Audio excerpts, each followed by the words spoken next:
ही आंबा मलाई कुल्फी आपण घरीच बनवली आहे, तीही अजिबात मावा, खवा, मिल्क पावडर न वापरता. तरीही किती मलाईदार दिसते, तुम्ही बघतच असाल. आणि विशेष म्हणजे ही बनवण्यासाठी आपल्याला अजिबातच कुल्फी मोल्डची गरज नाही.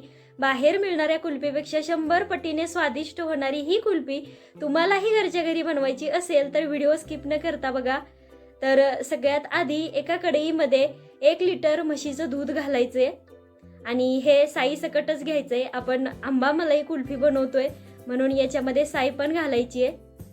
तर बघा, कढईमध्ये दूध घातल्यानंतर याला एक उकळी अशीच काढून घ्यायची आणि त्यानंतर मग आपल्याला ह्याला ढवळून घ्यायचे. तर साधारण एक 4-5 मिनिटांमध्ये दुधाला उकळी आलेली आहे. आता इथून पुढे मात्र आपल्याला हे सतत हलवत राहायचंय, बाकी दुसरं काहीच काम नाहीये. आपल्याला गॅस मोठाच ठेवायचा आणि हे सतत असं ढवळत राहायचं. म्हणजे या दुधापासून आपल्याला रबडी बनवायची आहे. जास्त दाटसरही नाही आणि जास्त पातळही नाही. कशा टेक्स्चरची बनवायची ते तुम्हाला मी पुढे दाखवणारच आहे. बघा, साधारण एक 10 मिनिटे मी फुल गॅसवरती हे दूध असंच उकळून घेतलं. त्यानंतर आता याच्यामध्ये आपल्याला साखर घालायची आहे.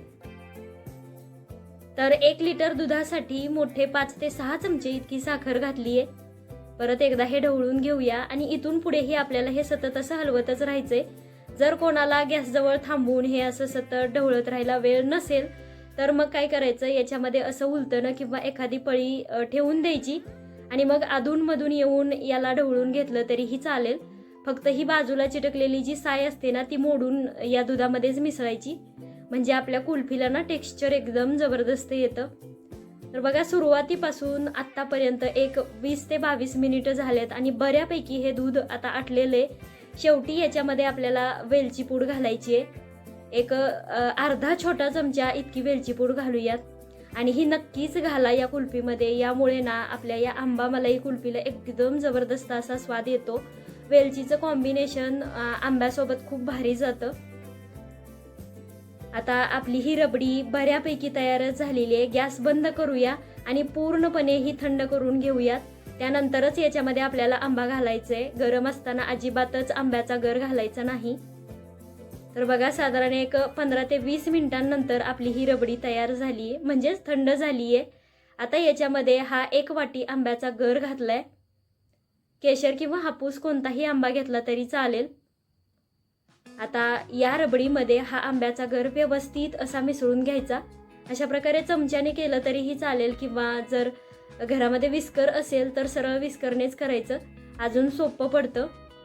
हा जो आंब्याचा गर आहे तो या रबडीमध्ये एकसारखा असा मिसळला जातो आणि मग आंब्यामध्येही त्याचा फ्लेवर टेक्स्चर एकदम छान असं येतं. बघा, रंग काय सुरेख यायला लागलाय आत्ताच.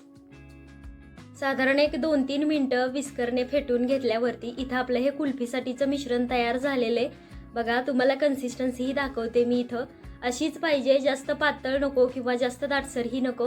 आणि हे मिक्सरमधून कधीच काढायचं नाही बरं का, असं विस्करच्या किंवा चमचेच्या साह्यानेच फेटून घ्यायचं. जर मिक्सरमधून काढलं तर मग हे मिश्रण परत पातळ होऊ शकतं. तर आपण आज कुल्फी सेट करण्यासाठी मोल्डचा वापर करणार नाही. तर हे जे पेपर कप असतात ना, यूज अँड थ्रोवाले, आपण चहा पिण्यासाठी वापरतो, त्या कपामध्ये आपण ही सेट करणार आहे.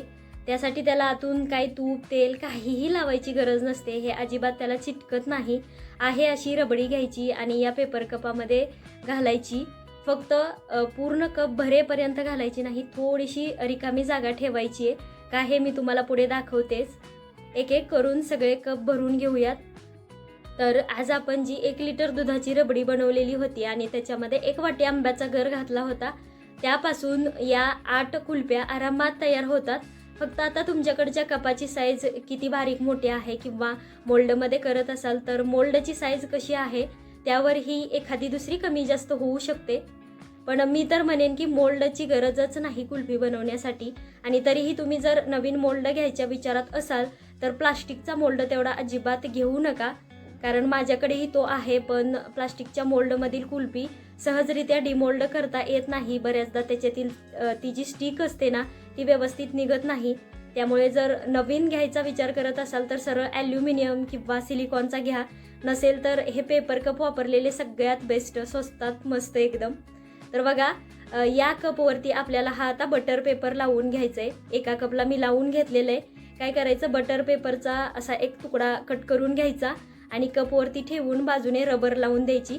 तुमच्याकडे जर बटर पेपर नसेल तर घरातली आपली साधी प्लास्टिकची कॅरीबॅग असते ना, त्याचे तुकडे कट करून लावले तरीही चालतात किंवा ॲल्युमिनियम फॉईल लावली तरीही चालते.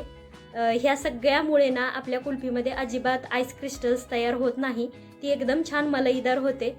तर बघा, हे फ्रीजमध्ये ठेवून द्यायचं आहे आपल्याला. 1 तासभर मी फ्रीजमध्ये ठेवलं होतं. त्यानंतर त्याच्यामध्ये ह्या स्टिक्स घातल्या होत्या आणि मग रात्रभर मी हे फ्रीजरमध्ये ठेवून दिलं आणि मग सकाळी आता हे आपण काढलेलं आहे. म्हणजे रात्रभर आपली ही कुल्फी सेट झालेली आहे. कुल्फी अशी अधूनमधून उघडून बघायची नाही किंवा काढायला जायची नाही. शक्यतो पूर्ण रात्रभर ही सेट होऊन द्यायची, म्हणजे दुसऱ्या दिवशी ही परफेक्टरित्या निघते. डिमोल्ड करायला वगैरे अजिबात त्रास होत नाही किंवा ती वितळत नाही.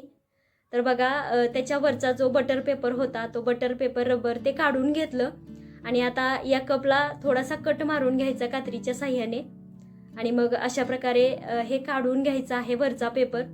अगदी सहजरित्या ही कुल्फी डिमोल्ड होते.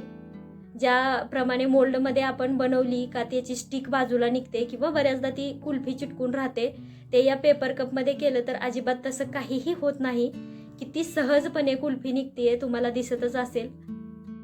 तर इथंही आपली कोणत्याही प्रकारचे आर्टिफिशियल कलर्स, फ्लेवर्स किंवा प्रिझर्वेटिव्ह न वापरता फक्त घरगुती साहित्यामध्ये बनवलेली आंबा मलाई कुल्फी तयार झाली आहे. ओरिजिनल आंब्याचा जो स्वाद असतो तो खूप जबरदस्त येतो यामध्ये आणि खरंच बाहेरच्या कुल्फीपेक्षा 100 पटीने स्वादिष्ट होते.